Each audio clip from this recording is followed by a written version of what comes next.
El SEMDA es un centro, es una asociación civil que desde 1993 defiende el medio ambiente y los recursos naturales en todo México. Tenemos 5 oficinas en la República y somos principalmente abogados que trabajamos mucho con el derecho ambiental para la protección y conservación de los recursos naturales, de la tierra, el territorio y el medio ambiente. Lo que estamos tratando de impulsar es la protección del derecho a un medio ambiente sano. ¿Qué es el derecho al medio ambiente sano? Es un derecho que está en el cuarto constitucional, está en la Constitución desde los años 90 y ha tenido muy poca aplicación concreta y práctica. Tiene varias aristas de la protección. En primer lugar, protege el medio ambiente por sí mismo. Los elementos naturales del medio ambiente son protegidos y dice la Corte Interamericana en su opinión consultiva 23 de 2017 que la protección de los elementos naturales y del medio ambiente es un requisito fundamental para el goce y disfrute de cualquier otro derecho humano. Si no tenemos un medio ambiente sano, no puedo tener otro tipo de derechos de manera completa. Y después están dos aspectos principales que están reconocidos por la doctrina y por también los organismos internacionales, que son los aspectos procedimentales y los aspectos sustanciales del derecho al medio ambiente sano. Los aspectos sustanciales están mucho más ligados a los impactos ambientales, a los daños causados por los megaproyectos, se refiere a los componentes naturales del medio ambiente, agua, aire, suelo, y los aspectos procedimentales que son transversales y que sirven para cualquier tema ambiental, que son acceso a la información, participación y justicia. Están establecidos ya por todos los países del mundo en la Declaración de Río de 1992, que en el principio 10 establece que la mejor manera de tratar los asuntos ambientales es con la participación de todos los involucrados. Para poder tener participación, tengo que tener información. Si no tengo información no puedo participar, si no sé de qué estamos hablando, si no tengo toda la información necesaria para poder tomar una decisión, no puedo participar en la toma de decisión. Y después, si la decisión que se toma no estoy conforme, tengo la posibilidad de acceder a la justicia. Y los estados deben permitir los mecanismos de acceso a la justicia para poder garantizar ese tipo de derecho al medio ambiente sano. En relación con las investigaciones, nosotros estamos tratando de impulsar un marco jurídico en materia de energía que no solamente promueva las energías renovables, sino que al promover la energía renovable pueda también promover y garantizar los derechos humanos, sobre todo de las comunidades que van a ser afectadas, porque cualquier tipo de proyecto, renovable o no renovable, va a tener un impacto, y sobre todo un impacto en el lugar donde se va a realizar. En ese marco de todo lo que hacemos, le decía, estamos absolutamente convencidos de la necesidad de la transición energética, pero creemos que debería tener también una dimensión que sea social y ambiental, porque muchas veces no se contemplan las comunidades, así como hasta las mismas condiciones que tiene el territorio. Y los proyectos de energía renovables, así como todos los proyectos de desarrollo, no deberían solamente servir para lograr una ganancia a los socios del proyecto, sino que debe tener también un impacto positivo para la comunidad, para el tejido social. También deberían ser los proyectos, no deberían romper con todo lo que son los usos y costumbres de las comunidades, no solamente de comunidades indígenas, también las comunidades no indígenas tienen usos y costumbres que se deben poder respetar, así como sus formas de gobernanza. También debería partir el proyecto a partir de las necesidades de la comunidad. Muchas veces los proyectos de energías renovables ni siquiera ofrecen, ni siquiera permiten tener energía eléctrica a las personas que viven en las comunidades. A nosotros nos ha tocado trabajar un caso en el mismo de Tehuantepec, en el estado de Oaxaca, donde la gente que firmó la acción de amparo no tenía electricidad, a pesar de tener en su predio un palo eólico. Y esa es una situación que hemos visto que se repite de manera constante. México tiene un enorme potencial de energía renovable. Sin embargo, muchas veces se realizan proyectos de energía renovable que son enormes, son megaproyectos. La energía renovable, hace por lo menos 2 décadas, cuando se empezó a hablar de energía renovable, se empezaba a hablar de proyectos chiquitos. La idea, muy, si quieren, hasta comercial, era que las personas tenían en su casa su panel solar y así iban a producir su energía y entonces ya no iban a pagar electricidad. Eso no se ha desarrollado en la realidad, se llama como generación distribuida y el gobierno mexicano hace, si no me equivoco, año y medio sacó finalmente los lineamientos en materia de generación distribuida. Pero desde la reforma energética pasaron 5 años en la cual el Estado mexicano estuvo claramente, por palabras de los funcionarios de la Secretaría de Energía, abogado a promover grandes proyectos de desarrollo con grandes inversiones de capitales. En la Secretaría de Energía, en la administración pasada, estuvo, digamos, las primeras reuniones que hicieron después de la reforma energética fueron con las cámaras de comercios de varios países europeos para tratar de convencer a empresas europeas de que hacían energías renovables para venir acá a hacer sus producciones. En ningún momento se reunieron en vez con comunidades o con organizaciones de la sociedad civil para explicar la reforma y para tratar de ver cómo implementarla con una implementación a favor de los derechos humanos. Entonces tenemos proyectos grandes, megaproyectos, que la verdad deforestan. Si tú pones un parque eólico, necesitas quitar la tierra y tiene una base, un cubo de 50 metros cúbicos de cemento, porque si no se caen por viento. Evidentemente, quitando la tierra, tanto volúmenes de tierra, ya no se puede cultivar, no se tuvo que quitar los árboles, entonces nos ha tocado llegar al estado de Oaxaca y que están por poner un parque eólico y quema, porque además la costumbre campesina es quemar. Si te lo tengo que dejar libre de árboles, entonces te lo quemo completamente. Además, con los contratos que tenían los campesinos con las empresas, era que esa limpieza del terreno era a costa del campesino. Entonces quemaban todo para poder hacer un parque eólico. Entonces empezamos a preguntarnos, ¿pero de verdad el parque eólico reduce emisiones? Porque para poder hacer el parque eólico tuvieron que quemar. Y no soy ingeniero ni nada, pero por lo menos esa es emisión, evidentemente al aire. Y esa concentración enorme de parques es, digamos, algo que hemos visto en muchos otros proyectos de desarrollo, que se llama acaparamiento de la tierra. O sea, hay muchos proyectos de desarrollo que no sean necesariamente proyectos de energía renovable, proyectos mineros, proyectos de hidrocarburos, proyectos turísticos. En muchos casos vemos como la gran ganancia de las empresas ni siquiera es construir el proyecto, es el hecho que tienen la propiedad de la tierra. Porque con la propiedad de la tierra puedo ir a pedir financiamiento. Y pidiendo financiamiento tengo los recursos necesarios para poder realizar la obra que realizo. Además que no pago alquiler. Y al no pagar alquiler se me bajan mucho mis costos fijos. Entonces, si tengo una buena idea comercial, sí, con pocos costos puedo tener una buena ganancia. Ejemplo, en el estado de Yucatán, un caso de un parque solar, 600 hectáreas que van a deforestar para poner paneles solares, para producir energías renovables, para reducir emisiones. Y cuando se acercan con la comunidad, la primera persona que se acerca es un intermediario que le dice: ustedes aquí la tierra no la usan tanto, solamente van a casa o van a hacer alguna actividad recreativa, pero no cultivan. A mí me interesa cultivar, quiero hacer un cultivo de cítricos. Necesito 600 hectáreas para hacer cítricos. No tiene nada que ver con un panel solar. Y es justamente uno de los ejemplos como llegan muchas veces los intermediarios con información falsa, que el único propósito es tratar de obtener esa propiedad o renta de la tierra. El objetivo de los proyectos, de ese tipo de proyectos de energías renovables grandes, muchas veces es hacer solamente ganancia. No es tanto reducir las emisiones. Nosotros, justamente en reuniones con la Secretaría de Energía, le hemos dicho: ¿quieres hacer una gran producción de energía renovable en Yucatán? ¿Por qué no usas los techos de la ciudad de Mérida, que es enorme, que ya están planos, hay un calor tremendo, un sol que pica mucho? O sea, ¿por qué no lo usas? Si no, porque el tema es el acaparamiento de la tierra, no es la producción de energía renovable. Aquí les pusimos una serie de impactos ambientales, también para darnos cuenta de cómo los proyectos de energía renovables, sobre todo esos grandes proyectos con grandes extensiones, tienen también impactos ambientales. Claro, si lo comparamos con un proyecto de hidrocarburos, probablemente gana el proyecto de hidrocarburos, pero eso no quiere decir que no haya impacto.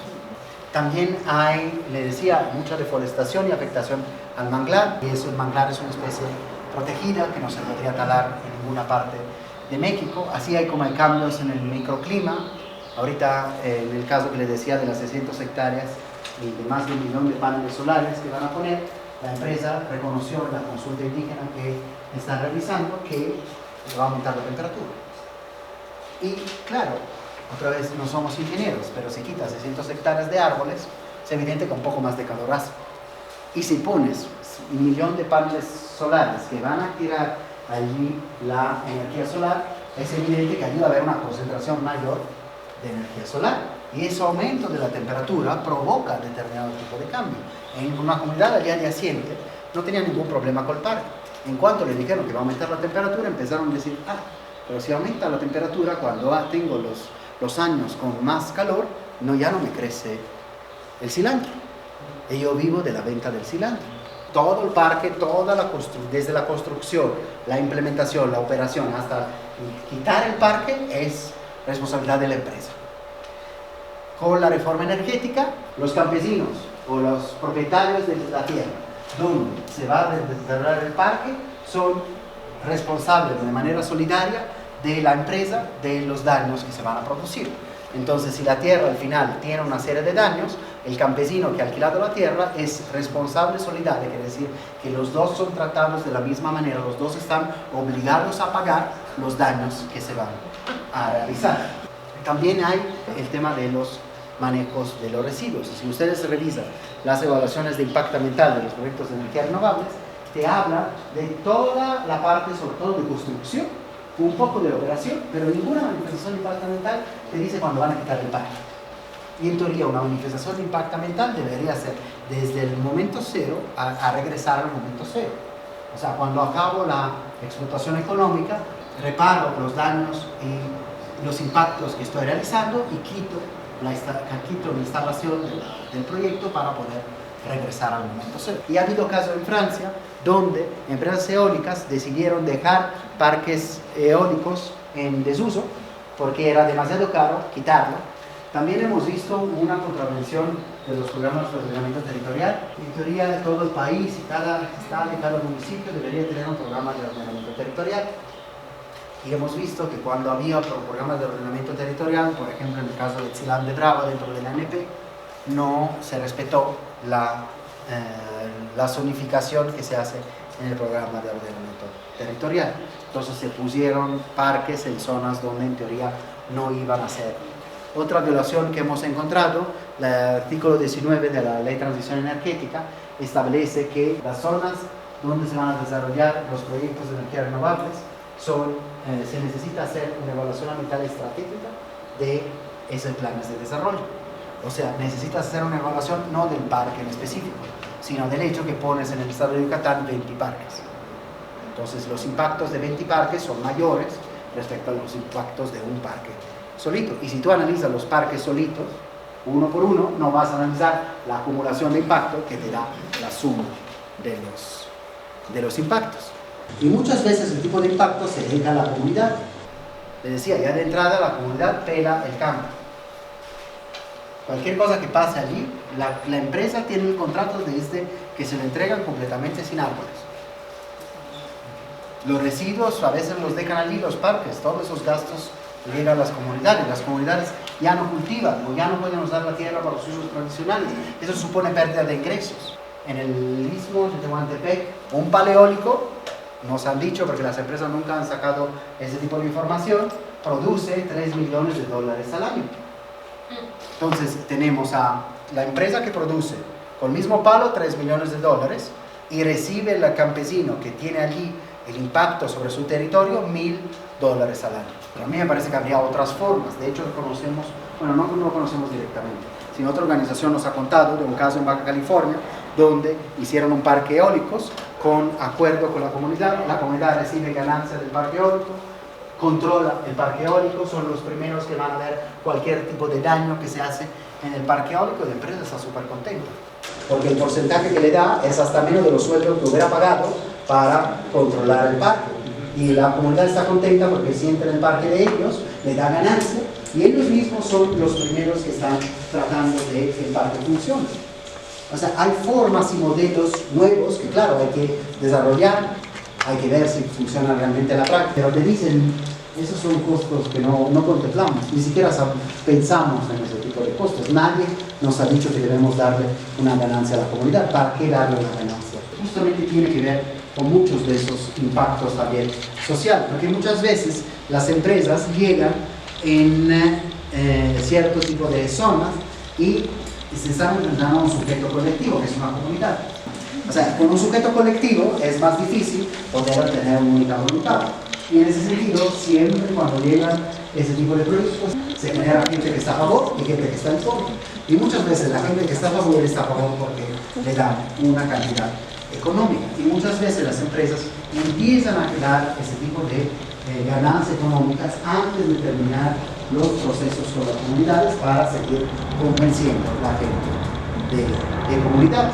Y eso ya provoca otro resultado, porque es gente que no necesariamente está acostumbrada a ver una cantidad enorme de dinero, que son 10.000 pesos por los puntos, que para ellos son una cantidad que nunca han visto de dinero, que nunca han visto para toda su familia.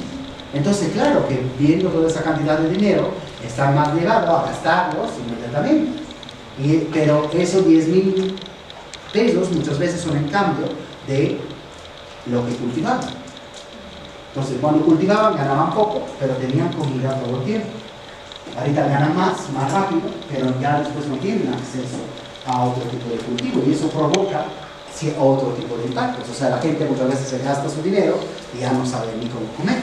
Y también lo que hemos visto es un desinterés por parte del Estado, por parte de las empresas sobre los elementos culturales de la comunidad. O sea, no le importa a la empresa si el parque se pone sobre un sitio sagrado de una comunidad o sobre donde la comunidad hacía actividad recreativa. Por ejemplo, en Silán de Bravo había toda una serie de actividades turísticas donde la gente del lugar iba a tomar fotos, a llevar a turistas para ver aves, para hacer toda la actividad, digamos, naturista, digamos, para los turistas. Todas esas actividades ya no se pueden hacer porque en esa zona ya está el parque y de hecho muchas veces cuando llega la empresa ponen un recinto, bloquea la entrada a determinado tipo de zona y ya la comunidad no puede pasar por esa zona. Eso lleva también a una pérdida de identidad misma de la comunidad, que antes eran campesinos y después ya no saben qué son. No son, porque ya no se dedican al campo, no se dedican a nada, solamente reciben una entrada. Y desde la reforma energética se ha puesto en la ley de hidrocarburos la necesidad de hacer consulta indígena cuando los proyectos de energía están en territorio indígena. Porque por lo menos la ley de hidrocarburos dice que la consulta tiene que ser libre, breve, informada, la ley de industria eléctrica dice solamente que debe hacer consulta, pero en el nivel internacional es claro que la consulta debe ser breve. Sin embargo, tenemos al final ya un Estado completo mexicano, porque sea la Secretaría de Energía que la Suprema Corte ha ratificado el hecho que en México las consultas pueden ser previas, pero después del otorgamiento de permisos. O sea, la Secretaría de Energía lo ha dicho y lo ha hecho, ha llegado hasta la Suprema Corte y la Suprema Corte ha dicho es legal. Además es absurdo en el sentido de que el permiso que te da la Secretaría de Energía es el permiso que decide cuántos palos eólicos pones, dónde los vas a poner, ya está coordenada, cuánta energía vas a producir, cuánta energía vas a vender a CFE y cuánta energía vas a vender a nosotros. Entonces es evidente que es el permiso fundamental que si la consulta, como se dijo en Baja California, se decide con la comunidad cambiar los lugares donde poner esos palos eólicos, con ese tipo de permiso otorgado, o cambias el permiso, o ese permiso es ilegal, o no cumple con la consulta indígena. El tema es que hay muchas violaciones que vienen directamente del Estado. Y con esa sentencia que decía de la Suprema Corte, como que la Suprema Corte legitima todas esas violaciones.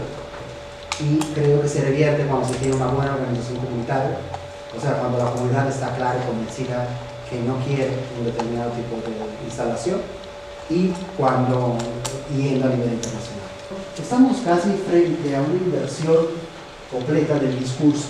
Hace años las empresas decían, y lo siguen repitiendo, que ellos quieren marco legal, porque el marco legal le da seguridad jurídica. Aquí estamos con comunidades que van en amparo para acceder a la justicia. Quiere decir, primero, que estás usando mecanismos legales de acceso a la justicia. Dos, para que proceda un amparo, para solamente lo admitan, quiere decir que por lo menos de entrada estás reclamando un derecho que tienes establecido en algunas partes del ordenamiento jurídico. Entonces tenemos comunidades que usan el derecho y que logran sentencias que dicen que la instalación empresarial no necesariamente es completamente legal, y el Estado o también los tribunales que después no cumplen con esa sentencia. Entonces estamos como en inversión completa, donde las empresas parece que están buscando más la ilegalidad que el cumplimiento del marco legal, porque en el marco legal ya está todas las cláusulas de derechos humanos. Las empresas dicen que llevan beneficios a las comunidades porque, cito textual, le damos una oportunidad de trabajo que nunca más en la vida hubieran obtenido. Entonces le estamos dando ya un beneficio. Eso no es un beneficio. Cuando una empresa te ofrece trabajo, la persona otorga su tiempo y sus capacidades y la empresa otorga un sueldo. Se llama prestación y contraprestación.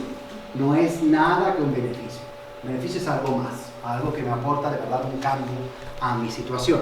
O sea, por un lado la empresa debe tener también la voluntad de poder respetar y garantizar los derechos humanos.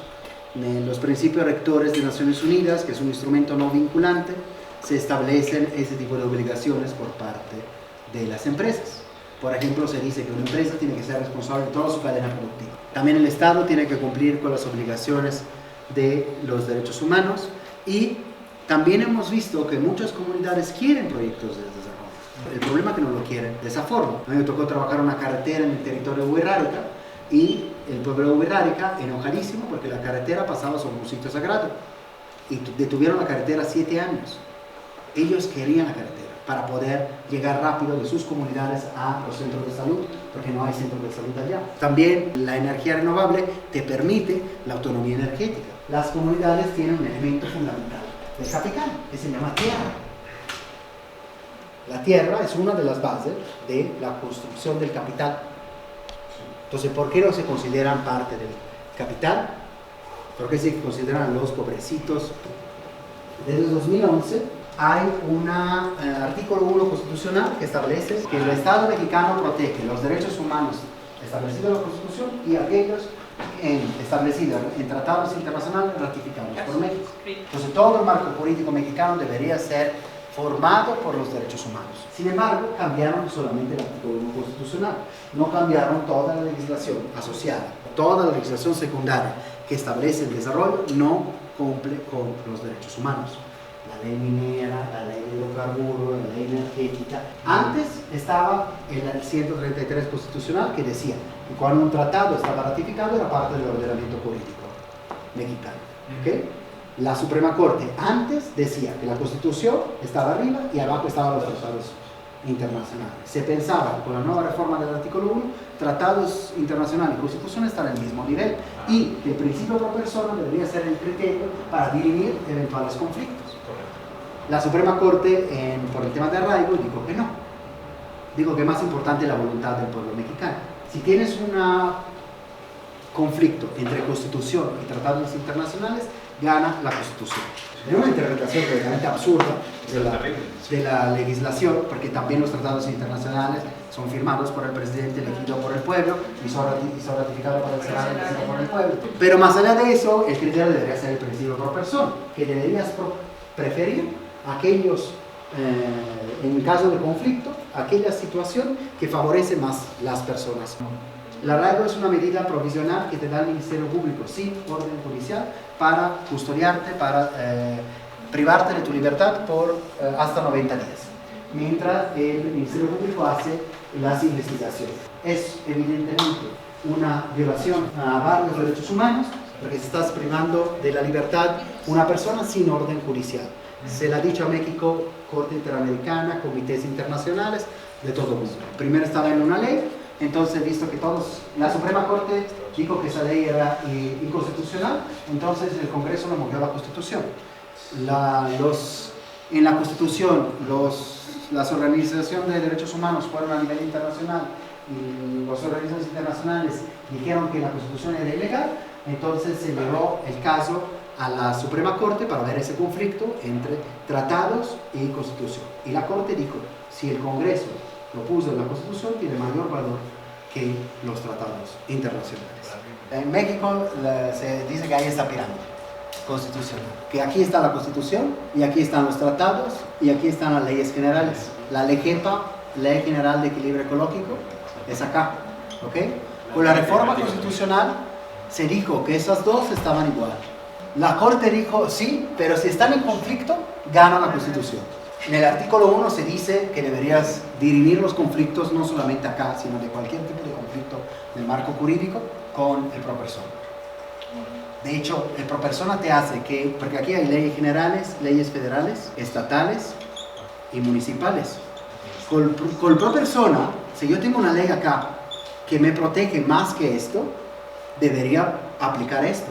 Porque el criterio es, aplico la ley que más favorece a la persona, no la que tiene más jerarquía. En el sistema anterior, en veces se funcionaba como jerarquía. Entonces, si una ley municipal violaba la estatal, no podía. La estatal no podía violar la ley federal, no podía violar la ley general y así. O sea, en teoría, por el pro persona, el municipal puede contradecir hasta un tratado internacional. El artículo 1 dice Tratado de Derechos Humanos. Entonces la Corte sacó una lista de tratados de derechos humanos, porque nadie sabe cuáles son efectivamente tratados de derechos humanos, porque si solamente te limitas a lo que dicen derechos humanos, entonces por ejemplo todos los tratados ambientales no entrarían allí, mientras la Corte sí consideró que son tratados de derechos humanos. Los comerciales no están en esa lista. De manera muy rápida, el Acuerdo de Escazú es un acuerdo nuevo, 27 de septiembre de 2018, y establece cómo el Estado debe garantizar derecho al acceso a la información, derecho a la participación y derecho al acceso a la justicia en materia ambiental. Es un acuerdo, un tratado a nivel latinoamericano y caribeño, y es un tratado que México no ha ratificado, solamente lo firmó. Fue el único tratado de derechos humanos firmado por la administración anterior. En materia de participación, se dice en el Acuerdo de Escazú que el Estado tiene que identificar las comunidades directamente afectadas y garantizarle una mayor participación. Ahorita, la participación de las comunidades están consideradas todas iguales. No importa si están directamente afectados. Si México lo ratifica y lo implementa, hará que la Semarnat pueda tomar más atención en las comunidades directamente afectadas. O, por ejemplo, en tema de acceso a la justicia, establece la inversión de la carga de la prueba, porque en materia ambiental muchas veces la información para saber si una empresa ha contaminado o no, la tiene la empresa, que es la única que sabe qué ha puesto en sus productos. O sea, yo digo que tu empresa me has contaminado porque aquí tengo en mi residuo determinado tipo de elementos, la empresa está allá al lado, tu empresa demuestra que no es tu residuo. Ese es un cambio así, 180 grados en el sistema de justicia, no solamente mexicano, sino de toda la región. Porque el sistema, en principio en derecho, es quien afirma, tiene que probar. Lo particular de ese tratado, que fue muy bueno, es que la sociedad civil tenía un lugar en la mesa de negociación. También en materia de poder ejecutivo, hay muchas cosas que se pueden realizar, aunque no se tenga el marco jurídico completamente armonizado. Por ejemplo, podrían hacer evaluaciones ambiental estratégicas, que ya está establecida en la ley. Podrían tratar de no otorgar permisos sin el consentimiento de las comunidades y realizar consultas previas. Cuando hay agresiones a defensores ambientales, nosotros estamos pidiendo bloquear el proyecto, investigar y sancionar los ataques y tratar también de favorecer proyectos chicos, sostenibles, con menos impactos ambientales. Y también las empresas, hay formas de poder hacer ese desarrollo mucho mejor. El Consejo Internacional de Minería Metálica lo dice a todas sus empresas mineras a nivel internacional y le dice, cuando vas con comunidades, acércate desde las primeras etapas del proyecto, no te acerques, no mandes el último de tu organigrama, acércate tú como director, porque las comunidades muchas veces, sobre todo las comunidades indígenas, son formales, y al ser formales tienen autoridades. Entonces, como una autoridad indígena, tiene que ir a una autoridad de la empresa. Así como las manifestaciones de impacto ambiental. Semarnat tiene poca gente para poder revisar las miles de manifestaciones de impacto ambiental que se tienen, entonces se aprueba casi sin revisión. Se debería ir a campo y sobre todo la empresa debería preparar esa manifestación de impacto ambiental con las comunidades. Y también tratar de delegar siempre a proyectos chicos por parte de los empresarios.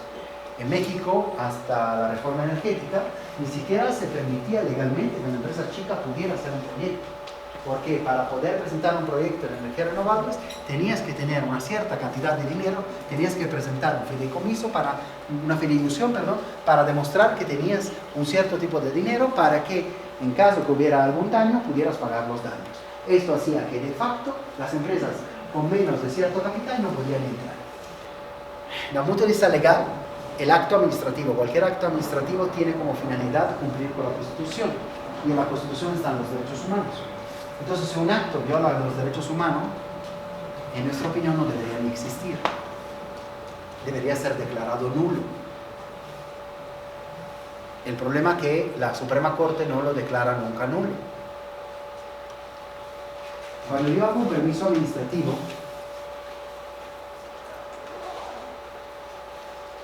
tengo un procedimiento administrativo.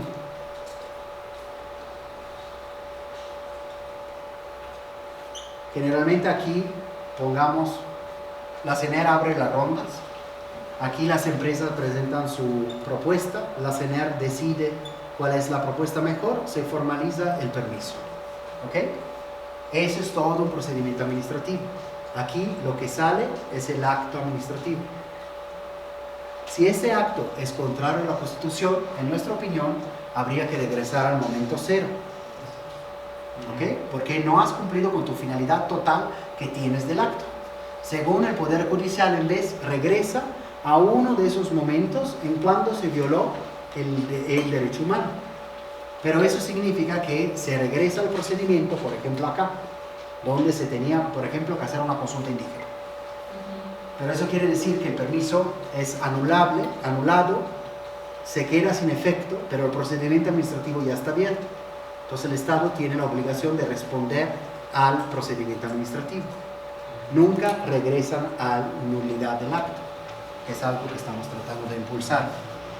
Así como investigar y sancionar las agresiones a los defensores ambientales, y también para comunidades y organizaciones de sociedad civil. Las comunidades pueden proteger y conservar su territorio, así como evaluar si la energía renovable es un proyecto que sea apto para el desarrollo de las comunidades. Y las organizaciones de la sociedad civil podemos tratar de transparentar información, así como apoyar un poco lo que se decía de la creación de conciencia en los actores en las comunidades, pero también en los actores del desarrollo. Por ejemplo, a nosotros una vez nos buscó una consultora en materia ambiental de empresarios y nos decía, es que yo estoy tratando de hacer las cosas desde el punto de vista legal. Estoy tratando de decirle a mis empresas que tienen que hacer las cosas bien, por lo menos cumpliendo la ley. Y eso hace que aumenten los costos. Y aumentar los costos, las empresas no me quieren contratar, porque tanto saben que cuando, aunque presentemos la manifestación de impacto ambiental hecha perfectamente, el Estado me la va a aprobar, aunque está hecha mal. Entonces, ¿para qué tengo que gastar tanto dinero? Y eso es todo un tema, que también con las empresas hay que trabajar también con el sistema también de competencia, de libre competencia. Porque parece que están favorecidas más las empresas que hacen las cosas ilegales y que no asuman todos los costos. Y ese es un problema, impactos que van a causar a todos.